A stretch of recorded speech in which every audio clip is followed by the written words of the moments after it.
এবার নারী ওয়ানডেতে বিশ্বকাপের খবর। নারী ওয়ানডে বিশ্বকাপে নিজেদের তৃতীয় ম্যাচে আজ নিউজিল্যান্ডের বিপক্ষে মাঠে নামবে বাংলাদেশ। ভারতের গুয়াহাটিতে ম্যাচটি শুরু হবে বাংলাদেশ সময় বেলা 3:30টায়। আসরের প্রথম ম্যাচে জয় পেলেও পরের ম্যাচে ইংল্যান্ডের কাছে হারে টাইগ্রেসরা। লক্ষ্য কিউইদের হারিয়ে পয়েন্ট তালিকায় অবস্থান ভালো করা। বিস্তারিত রাফি আমিনের রিপোর্টে। নারী ওয়ানডে বিশ্বকাপে দারুণ ছন্দেই আছে বাংলাদেশ। পাকিস্তান ম্যাচে দুর্দান্ত জয়ের পর ইংল্যান্ডকেও কাঁপিয়ে দিয়েছিল টাইগ্রেসরা, তবে জয়টা ফসকে যায় হাত থেকে। ইংলিশ বধের সুযোগ হাতছাড়া হলেও আক্ষেপটা পূরণের সুযোগ আছে এখনো। গুয়াহাটিতে নিউজিল্যান্ডের বিপক্ষে খেলতে নামার আগে সেই লক্ষ্যই ঠিক করেছে সারওয়ার ইমরানের দল।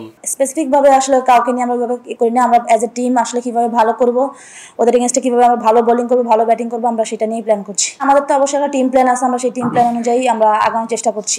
নিউজিল্যান্ডের বিপক্ষে বাংলাদেশের অতীতটা মনে না রাখার মতোই। এখনো পর্যন্ত খেলা 4 ম্যাচের 4টিতেই জয় পেয়েছে কিউইরা। সেই অধরা কাঙ্ক্ষিত জয়েই এবার নজর নাহিদা জ্যোতিদের। ওয়ার্ল্ড কাপের প্রত্যেকটা ম্যাচে এখানে চ্যালেঞ্জিং, এখানে আসলে ইজি বলে কোনো কিছু নাই। সো আপনাকে সবসময় এই টাফ সিচুয়েশনেই পার করতে হবে, কারণ কোনো টিমই আপনাকে ইজিভাবে দিবে না। সো আমরা সেটার জন্য প্রিপেয়ার হচ্ছি। আমরা আশা করছি যে আমরা গতকাল যেভাবে খেলেছি আমরা যদি এর থেকে একটু বেটার খেলতে পারি, আমার কাছে মনে হয় যে ভালো কিছুই হবে।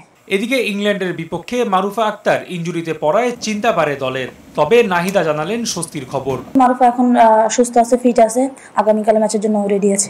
বিশ্বকাপে 2 ম্যাচে 1 জয় নিয়ে তালিকার 4-এ আছে টাইগ্রেসরা। সমান পয়েন্টে রান রেটে পিছিয়ে থাকায় 5-এ আছে দক্ষিণ আফ্রিকা। এদিকে 2 ম্যাচ খেলে এখনো জয়হীন নিউজিল্যান্ড।